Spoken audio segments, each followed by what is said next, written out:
Abra a tua Bíblia em Gênesis 41. Vou te contar uma história que você já conhece, de José.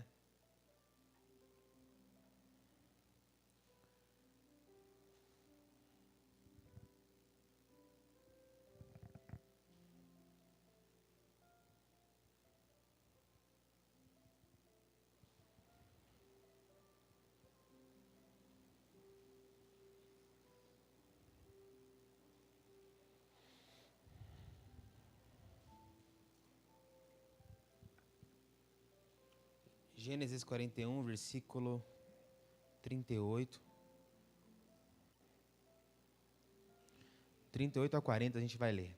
Diz assim: Por isso Faraó lhes perguntou: Será que vamos achar alguém como este homem em quem está o Espírito de Deus? Então Faraó disse a José: Uma vez que Deus lhe revelou todas essas coisas, não há ninguém tão sábio e criterioso como você. Você será encarregado da minha casa e todo o meu povo acatará as suas ordens. Somente em relação ao trono serei maior do que você. Posso ouvir um amém? A gente vai falar um pouquinho da vida de José, da trajetória, aprender um pouquinho com o que ele passou e o que a gente pode aplicar na nossa vida. Óbvio que são só algumas coisas, né? Tem muita coisa para falar. E eu quero aqui destacar para vocês sobre isso. Dos filhos de Jacó, somente a história de dois é contada, José e Judá. Por quê? Porque eles foram sucessores, né? Porque Rúben, sendo o primeiro filho, perdeu a primogenitura porque pecou. E o pecado de Rúben foi se deitar com uma das mulheres de seu pai. Então ele perdeu o direito à primogenitura. Se você ver o capítulo 38, 37... a Bíblia para poder contar a história de Judá. Por quê? Porque Judá se tornara, como diz em Crônicas capítulo 5, o filho mais importante. Por isso que ele era considerado um leão. Leão da tribo de Judá. Você já ouviu isso? Então, por isso que este homem era considerado um líder. Porque ele era autoridade sobre seus irmãos. Só que, infelizmente, ele decide se mudar da casa de seu pai. E ali muita coisa acontece que não é a história de hoje. Por quê? Porque quando José morre, na cabeça de Jacó, quando José é morto, despedaçado por um animal, contado pelos seus irmãos, então ele transfere toda a autoridade para Judá. Mas Judá não quer essa autoridade, então ele sai, ele foge por conta da culpa. A culpa costuma fazer isso. A culpa, ela faz com que a gente fuja achando que está sendo liberto. E é uma coisa terrível, porque fuga não é libertação. Libertação é confronto. E libertação é quando você conhecer o Filho e o Filho verdadeiramente vos libertar. Libertação nunca é você mudar do lugar que você está, você partir para outra cidade. Isso nunca vai libertar você. O que vai libertar você é um encontro verdadeiro com Cristo. Tá? Então a gente vai falar um pouquinho de José. Primeiro, são alguns tópicos. Primeiro, Jacó queria tornar José seu sucessor. Você não precisa acompanhar os textos bíblicos, que eu vou ler alguns, mas olha para mim que você vai conseguir prestar atenção e entender. Primeiro, Jacó queria tornar José o seu sucessor.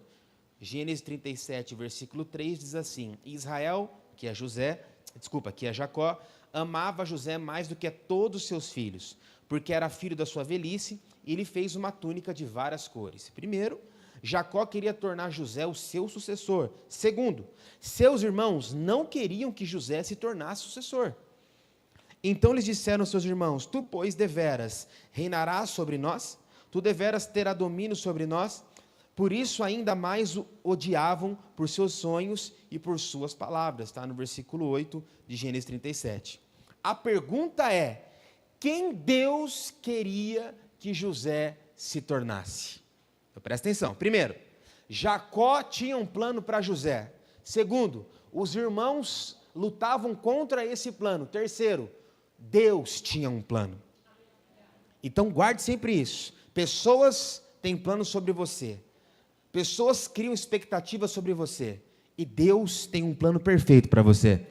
Guarde sempre isso. Na nossa vida, a gente é criado dentro de um ambiente, os nossos pais, que glória a Deus por isso, que criam objetivos, que criam metas para nós, colocam nós na escola que Ele pode, colocam a gente nas condições que Ele pode, porque Ele quer que a gente se torne algo bom da vida. E sempre vai ter alguém que não quer que você se torne algo bom. Mas a pergunta sempre será essa: o que Deus quer que eu me torne? Aí o que Deus queria para José? A pergunta primeira, eu gosto de repetir porque a repetição ela é didática. Ela sempre vai falar mais. Primeiro, Jacó queria tornar José sucessor. Segundo, seus irmãos não queriam que ele fosse sucessor. E Deus, o que queria para José? Versículo 38 ao 40. E disse Faraó a seus servos: acharíamos um homem como este, em que haja o Espírito de Deus. Depois disse Faraó a José: pois que Deus te fez saber tudo isto, ninguém há tão entendido e sábio como tu. Tu estarás sobre a minha casa, e por tua boca se governará todo o meu povo. Somente no trono eu serei maior do que você. O pai quer que ele se torne sucessor. Os irmãos não querem que ele se torne sucessor. E Deus quer que ele se torne governador de toda a terra. O plano de Deus sempre será maior. Sempre será acima. Sempre vai estar assim. Por isso que não tenha medo de dar um passo. Nunca tenha medo de dar um passo. Sabe por quê? Igreja vive em unidade. Unidade são pessoas que atribuem um só pensamento. Por isso que a igreja é chamada de corpo. Corpo é formado por membros interligados, que não tem ausência de problemas, mas tem muita paz de um Deus que excede o entendimento. Por isso, quando você tiver conflito na igreja, dá glória a Deus, está num lugar que tem conflito mesmo. Divergência de ideias, filhos que dão trabalho, complicações em algum ambiente, glória a Deus. Tu não quer, morre, que lá no céu não vai ter isso. Você quer morrer? Diga não. Aqui na igreja vai ter, meu irmão. Igreja são pessoas. Então guarda sempre isso. Não existe ser, olha, isso aqui é legal, não existe ser formado governador no abstrato, na teoria, na faculdade. O que forja você e te prepara são sofrimentos da vida, mudança geográfica, indesejada e pessoas. Não existe você ser forjado dentro da faculdade. Você está falando contra a faculdade? Não, não é isso, estou falando da vida. Não existe você ser forjado, formado em teorias. Quem te forma são as pessoas, os lugares, os ambientes é que vão te formar. Aí eu fiz uma pergunta, eu quero que você me responda. Está disposto a pagar o preço para ser o que Deus quer que você seja? Só uns 2, 3. Vocês estão com medo?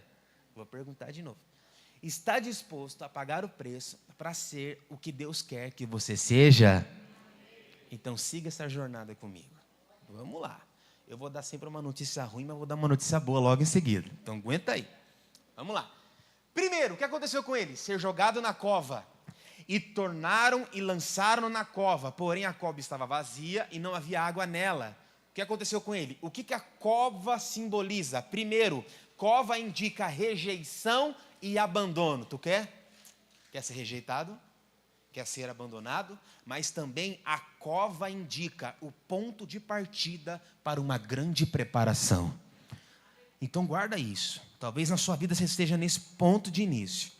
Uma família que rejeita, pessoas que abandonam, casamento que alguém te abandonou, escolheu outra situação de vida, e Deus está dizendo assim, circunstâncias que você só enxerga o buraco, Deus já começou um grande processo de vitória. Então sempre numa notícia ruim, eminente, e onde ela fala mais, Deus está falando de uma maneira silenciosa o que Ele quer fazer. Dentro de um problema, sempre Deus encontra uma saída. Sempre isso vai acontecer. Então, primeiro, o que aconteceu com ele? Foi jogado na cova. A cova, ela indica rejeição. Ela indica abandono. Ele era rejeitado pelos irmãos. Sempre foi rejeitado pelos irmãos, porque o pai preferia ele. Porque o pai, talvez numa paternidade errada, não vou aqui jogar Jacó, mas da maneira que ele viu o pai sempre tratar Esaú melhor do que ele transferiu esse mesmo ambiente para o teu filho, esse mesmo local para o teu filho, porque ele amou mais os filhos de Raquel, a mulher que ele amava. Ele amou muito mais José, ele amou muito mais a Benjamim do que os seus irmãos, filhos de Bila, filhos de Lia, amou muito mais. Então, essa transferência trouxe para José algo que ele não desejava. Enquanto os seus irmãos iam trabalhar firmemente, Jacó deixava José em casa, aprendendo a ler e a escrever, claramente dando a ele um destaque. Segundo, o que aconteceu com ele? Ser vendido como escravo. O texto vai dizer assim: passando, pois, os mercadores midianitas, tiraram e alçaram a José da cova, e venderam José por 20 moedas de prata aos ismaelitas, o qual levaram José. Então, o que indica essa venda? A venda como escravo indica a perda da sua humanidade. Tornou-se um objeto, uma mercadoria. Um jovem promissor, que seria líder, que sabia ler e escrever, isso é como um bilionário nos dias de hoje, ok? Quero que você entenda isso. Saber ler e escrever nesta época é como alguém que encontra um ouro. O que aparentemente ele estava entregando, ele estava recebendo? Ele perdeu a humanidade. Ele virou-se um objeto. Porém, para Deus, o que aconteceu? Ele foi colocado na rota do propósito. Isso aqui é muito legal, gente. Eu estou te ensinando algo poderoso. Olhe pela ótica da fé. Enxergue pela ótica de Deus. Deus vai usar os seus próprios sentimentos e as suas próprias decisões para fazer aquilo que Ele quer sobre você. Vou te explicar. Guarde sempre isso. Às vezes você acha que é você que está seguindo tal caminho. É Deus quem está te empurrando. É Deus quem está fazendo algo por você. É Deus quem está forjando você. Então, se a venda significa a perda da humanidade, se ele ser vendido significa alguém que significava que ali tornou-se um objeto, uma mercadoria, para Deus, ele foi colocado na rota do propósito. Só que ele não sabia disso, é aí que está. Nem tudo você vai saber. Nem tudo Deus vai revelar. Nem tudo as coisas serão muito claras. Mas a Bíblia vai dizer em Marcos capítulo 17, os sinais seguirão os que creem. Deus sempre fala através dos sinais. Deus sempre vai falar por sinais. E esses sinais são vários. Não é como toda hora você ficar tentando ver uma coisa miraculosa acontecer. Toda hora você ficar tentando ver alguém falar contigo por dons. Não, isso é emocionalismo. Isso são emoções. Seguir através de um sinal claro é a palavra quem te revela. A oração quem te revela. Sempre será assim. 3. Ele foi vendido como escravo a Potifar no Egito. E os midianitas venderam no Egito a Potifar, oficial de Faraó, capitão da guarda. O que indica isso? A venda a Potifar indica a adaptação a uma nova identidade. Antes sucessor com túnicas de várias cores, agora escravo e submisso a uma cultura egípcia. Primeira coisa que acontece com o egípcio: raspa todos os pelos do corpo. E o que o hebreu mantinha? Tinha que ter cabelo. Isso aqui, culturalmente, é terrível para um homem. É difícil, nos nossos dias, quem raspa a cabeça, não tem problema nenhum. Mas na cultura judaica, a barba do homem fala mais do que palavras. Um homem, ele é colocado numa cultura, a primeira coisa que aconteceu com ele foi raspar a cabeça, raspar todos os pelos do corpo, porque no Egito não tinha ninguém que tinha cabelo. E ele foi colocado submisso a um homem que ele nunca viu. Alguém que era sucessor, agora é servo e escravo de um homem. Porém, estar no Egito, na casa de Potifar, revela o cuidado de Deus, pois é no Egito que ele se torna aquilo que ele deveria ser. Se ele vivesse assim, isso aqui eu gosto muito de falar em todas as mensagens que eu prego. Se ele vivesse assim, poxa, como era melhor a minha casa. Poxa, como que era melhor estar lá com meu pai. Ele não conseguia entender que Deus estava cuidando dele. Se a sua vida mudou, aceite que ela mudou. E utilize as armas que agora você tem para vencer essas batalhas. Por quê? Porque a vida do ser humano é dinâmica. Ela vive mudando a todo tempo. Ora você está vencendo batalhas, tem horas que você vai perder muitas batalhas. Isso não quer dizer ausência de Deus na tua vida. Isso não significa ausência de Deus na tua vida. Deus me trouxe essa noite para te dizer, Ele está cuidando de tudo. Deus me trouxe aqui essa noite para te dizer, Ele está forjando o caminho, preparando algo novo, fazendo algo diferente para você. Deus é esse Deus, que quando você não consegue enxergar que Ele está trabalhando, Ele vem num culto como esse e manda te dizer, Ele está cuidando de tudo. Ele não perdeu o controle de nada na tua vida. Nada, nada, nada, nada. As coisas que aconteciam na vida desse jovem é muito linda. E no final você vai entender algo legal. Próximo, sofrer injustiça por cumprir princípios. Já passou por isso? Você fez o que era certo e foi injustiçado? Você agiu como deveria agir, como a palavra de Deus manda, e você foi injustiçado? Versículo 39, Gênesis 39, versículo 20 diz assim, e o Senhor de José o tomou e o entregou na casa do cárcere, no lugar onde os presos do rei estavam encarcerados. Assim esteve ali, na casa do cárcere. Isto é, ele foi preso, você sabe a história, quando a mulher de Potifar tentou deitar-se com ele, e ele tentou fugir, ela rasgou a roupa dele, e ela mentiu para o marido dizendo assim, ele me atacou. Ele foi injustiçado porque cumpriu princípios. Cumprir princípios nem sempre vai te trazer benefício externo, porque interno, Deus trabalha de um jeito tão lindo. Para as pessoas, às vezes você está no final do mês, precisando bater meta, e Deus está te olhando.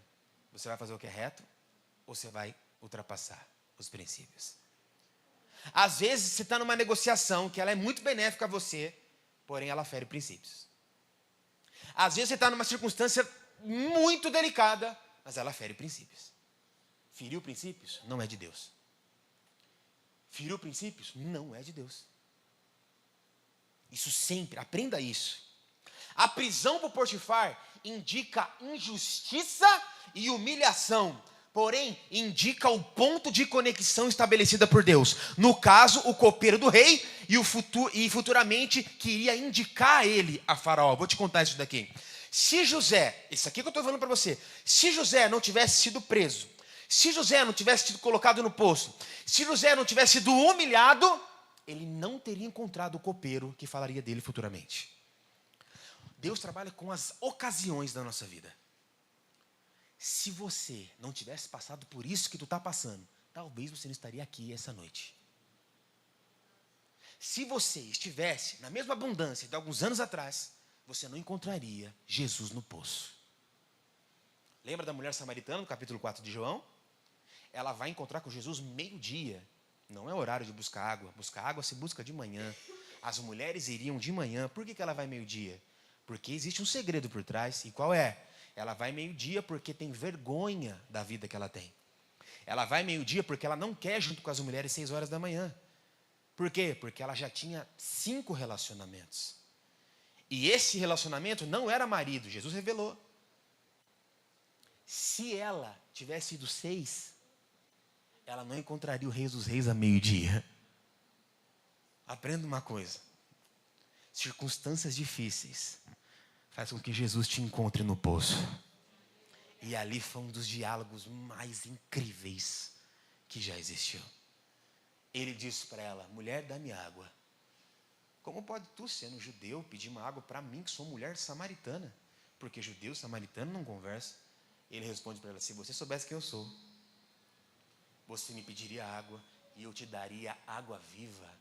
E nunca mais você teria sede. Ela fala assim, Senhor, me dá essa água, eu não quero vir aqui meio-dia. Sabe o que ela está dizendo? Eu não quero mais passar vergonha. Isso aqui é muito lindo, gente. Porque nós, seres humanos, sempre pensamos na nossa dor. Um jeito de aplacar a dor. Aplacar a dor. Por isso que nós tomamos um remédio de doidura. Dor de cabeça, dipirona. Passou de dipirona, enxaqueca. Aí a gente vai melhorando os níveis do nosso remédio. Porque a gente quer aplacar a dor. Só que Jesus, ele mostra a dor não para humilhar, mas para expor. Que ele sabe de tudo e ele vai cuidar de tudo. Nesta hora, Jesus troca. Não, você não está entendendo. Não vim aqui aplacar essa dor mínima. Eu vim dizer a você que existe uma água que nunca mais você terá sede. Sabe o que ele está falando? Satisfação total. Se você viver satisfeito, Deus é contigo. Eu ouvi uma coisa recentemente, que não partiu de mim, mas eu esqueci quem falou, Se eu não falasse quem foi, assistindo alguns vídeos devocional, lembrei, aquele menino do Jesus Cop, Douglas alguma coisa, que o pai dele é aquele cara, isso aí, o pai dele é um monstro para falar de casais, né? Josué Gonçalves. Ele falou algo que eu fiquei assim, pensando nisso. Ele falou assim: gente, o pecado começa quando alguém está descontente com Deus, está insatisfeito. Eu falei, caramba, cara, legal. Aí eu parei para ver. Estava fazendo corrida assim, eu parei para prestar atenção. Ele falou assim: lembra a primeira ordem de Deus no Éden? A primeira ordem de Deus em Gênesis capítulo 2 foi o seguinte: coma de todo fruto. Não foi não coma. Isso aqui é legal, guarda isso aqui. Não foi o que eu falei, tá? Estou replicando porque eu achei muito forte. Ele falou assim: coma de todo fruto da terra. Depois Deus fala assim: mas desse daqui não coma. O fruto da água da vida não coma. Da árvore da vida, do conhecimento do bem e do mal não coma. Aí ele vai completar dizendo o seguinte: ele fala assim: porque se você estiver satisfeito, você não vai olhar para aquilo que não é teu. Aí ele vai falar algo que marcou a minha vida. Marcou de fato a minha vida. Se a gente está tentando vencer o pecado pela nossa força e não pelo tanto que a gente se alimenta de Deus, a nossa força está errada. Estamos focando errado. Aí ele vai falar um paralelo, porque quando você vai a um nutricionista, ele te coloca mais comida do que tira. Você passa a comer mais vezes no dia. Por quê? Você come corretamente e fica saciado.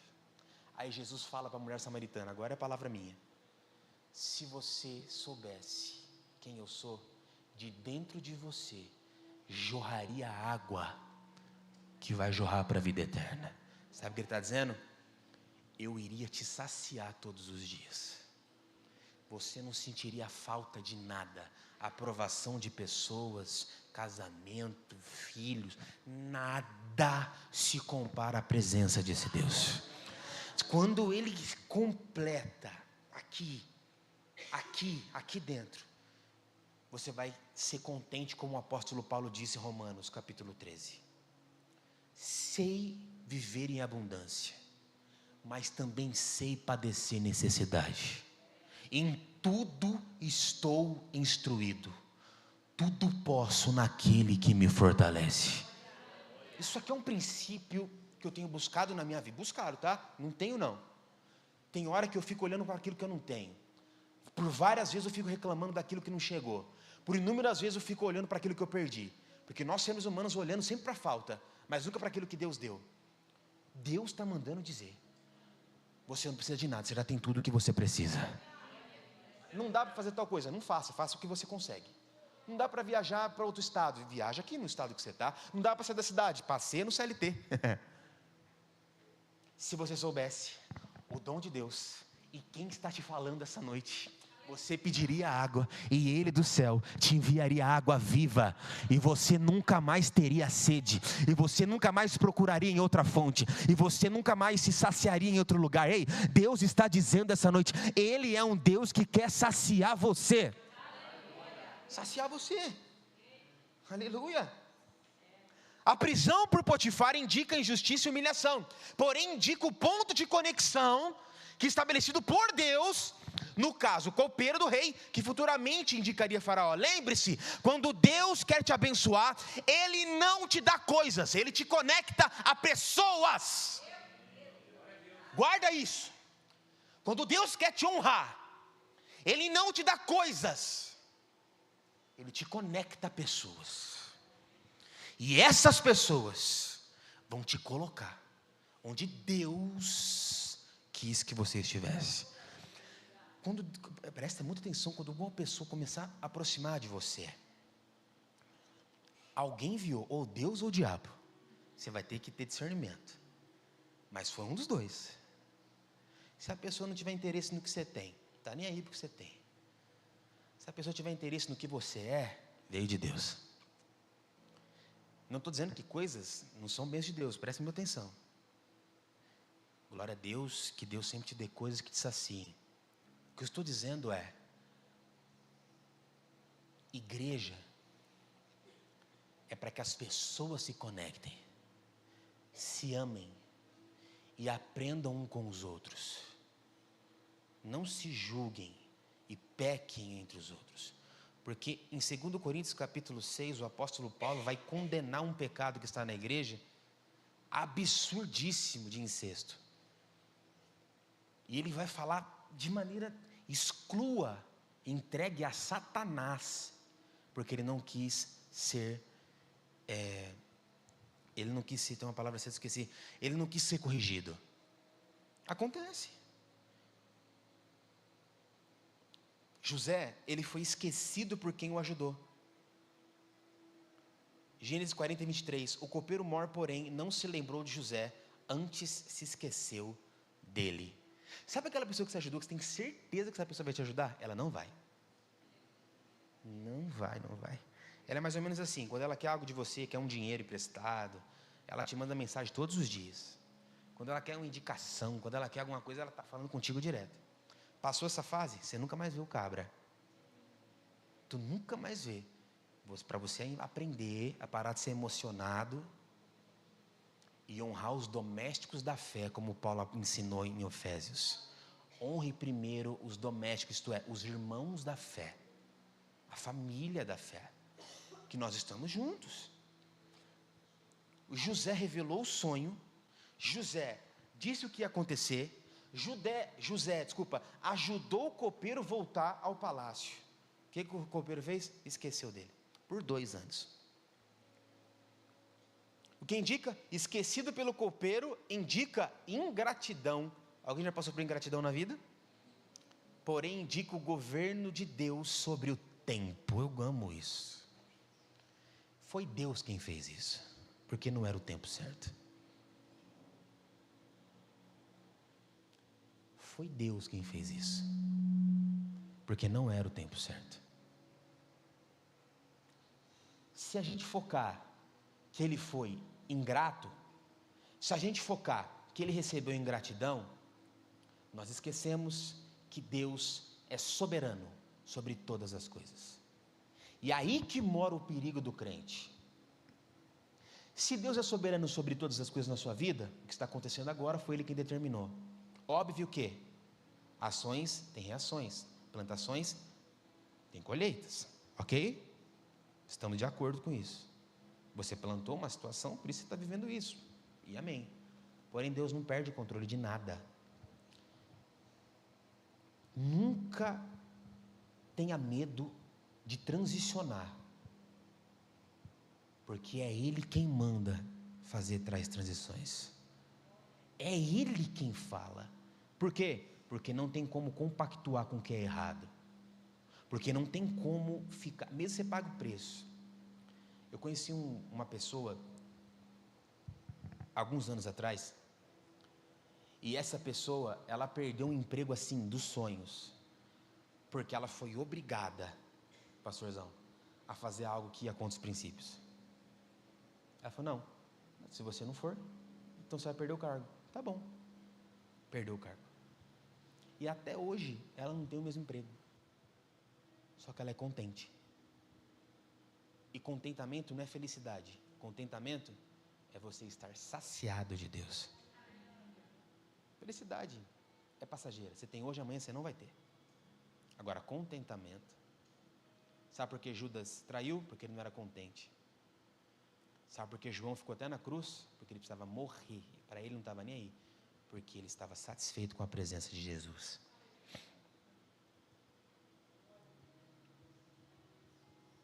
Em todos os ambientes que José esteve, ele governou. E o texto declara que Jesus estava com ele. Olha que legal, eu já vou encerrar. O texto diz em Gênesis 39, 2: e o Senhor estava com José, e foi homem próspero, e estava na casa de Potifar. Deus estava com ele, e Deus também está com você. Na prisão, e o Senhor estava com José na prisão, e estendeu sobre ele a sua graça, e lhe deu graça aos olhos do carcereiro. Ele estava no império egípcio, e disse Faraó a seus servos: acharíamos um homem como este, em que haja o Espírito de Deus? Depois disse Faraó a José: pois que Deus te fez saber tudo isso, e ninguém há tão entendido e sábio como tu. Tudo que José passou o deu maturidade para governar 80 anos. Guarda isso daqui. José, dos 17 até os 30, foi humilhado, foi escravo, sofreu das piores injustiças, 13 anos, mas 80 ele governou. O que Deus tem, onde abundou o pecado, a graça transbordou. O que Deus tem é muito maior do que você perdeu. O que Deus tem, o tempo que Deus tem é muito maior do que Deus deu. Esses dias eu preguei algo aqui, no dia que eu preguei o mês passado, e eu citei algumas coisas, e nela eu falei sobre o que Deus nos ensina em Ageu capítulo 2, quando eles estavam construindo o templo, que estavam destruído pela Babilônia. E aí ele vai dizer assim: subimos ao monte, trazei madeira, porque da casa Deus se agrada, porque a glória da segunda casa será maior do que a primeira. Sabe o que Deus está falando? Presta atenção. Glória não tem a ver com matéria. Glória é glória, matéria é matéria. O segundo templo foi menor em todos os aspectos. Foi menor em ouro, foi menor em grandeza, em beleza, mas foi o maior. Por quê? Porque Jesus andou nele. Não tinha a arca da aliança física, mas a arca viva do céu desceu e andou sobre ele, chamado Jesus Cristo. Sempre onde Deus te indica, o que Deus te faz mover, é maior do que qualquer coisa que você teve no passado. Eu encerro citando o que aconteceu com José. 20 anos se passaram, 36 para 37 anos, José como governador, distribuindo alimento. Quem chega? Seus irmãos. Deus sempre te dará a oportunidade. Escuta isso aqui. O local, o ambiente, as pessoas que te machucaram, Deus vai sempre te colocar uma mesma circunstância para provar para você que foi você quem mudou, mesmo que as pessoas não mudem. Isso aqui é lindo. José estava como Zafenate Paneia, que é o nome egípcio dele, distribuindo alimento, trocando, fazendo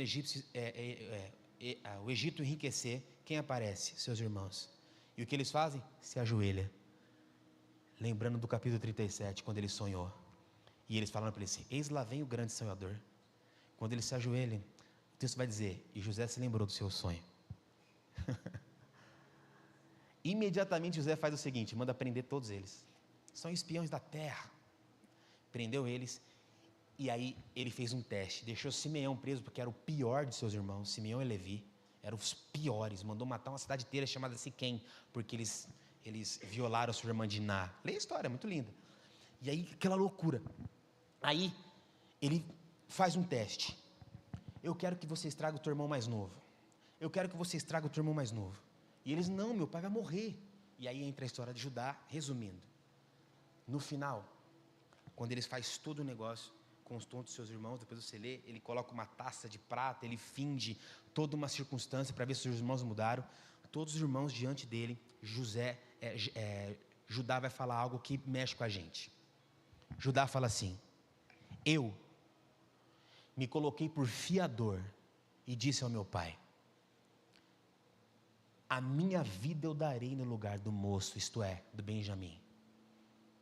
Ali foi a prova que José precisava, que os seus irmãos mudaram. O texto diz assim: o choro de José foi tão alto que foi ouvido na casa de Faraó. Óbvio que é uma hipérbole, isto é um exagero, para você entender o quanto que ele carregou de dor. José era rico, José era muito rico, o segundo homem mais poderoso da terra, porém ele carregava uma dor muito grande, chamada falta de perdão. Se você reata um casamento, se você perdoa uma pessoa, não toque mais no assunto, vive em frente. Se você decide viver em frente, faça isso. Este lugar é um lugar de novos começos. O que eu preguei para vocês hoje, simples e muito rápido, é didático. Tudo que de negativo ele viveu, tinha algo positivo. Ser jogado no poço foi algo totalmente negativo, porém foi o princípio de um novo propósito. Ser vendido para Potifar foi algo terrivelmente ruim, ser submisso a um homem egípcio, mas era a preparação para ele ser submisso a Faraó. Ele teve que ser submisso a um homem de valor. José teve que governar todos os estados da sua vida, mas uma coisa mais incrível que José governou foi a si mesmo. E aí que eu acho lindo. Eu vou dizer para você, Abraão mentiu quando foi perguntado quem era Sara. Ele disse: era minha irmã. Isaac mentiu igualzinho a seu pai quando foi perguntado quem era Rebeca. Ele disse: é minha irmã. Jacó enganou o teu pai.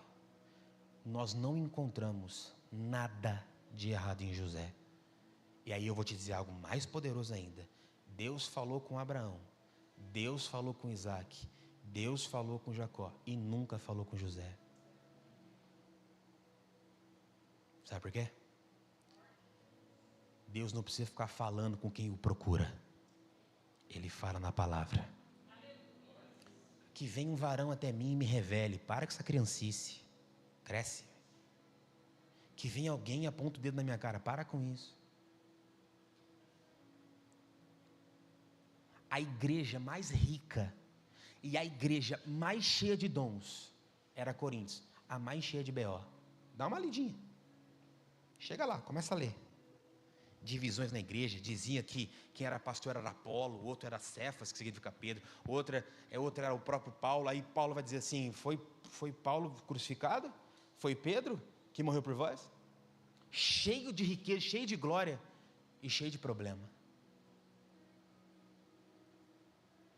O que mantém uma igreja de pé é a exposição da palavra. O que mantém liderança de pé, oração, exposição da palavra. O que mantém os nossos pastores de pé é a exposição da palavra. Você não pertence a uma placa, você pertence à igreja de Cristo. Você pertence à igreja de Cristo. E a vida de José, como o maior tipo, na teologia nós temos uma matéria que chama tipologia. Isto é, assimilações com Cristo. Exemplo, quando Cristo é citado no Velho Testamento como anjo do Senhor, como alguma aparição de Cristo como a nuvem, é chamada de tipologia. José é o maior tipo de Cristo que já existiu, porque ele foi traído pelos irmãos, Jesus também foi, porque ele quase morreu, José também quase, porque ele não queria nada do que ele passou, ele também. Que Deus te prepare para algo novo e algo grande. Que Deus te prepare para algo lindo que está por vir diante de nós. Eu quero declarar profeticamente que há um espaço, que há uma nuvem de bênção sobre esta casa. Da parte de Deus, há algo novo da parte do Senhor.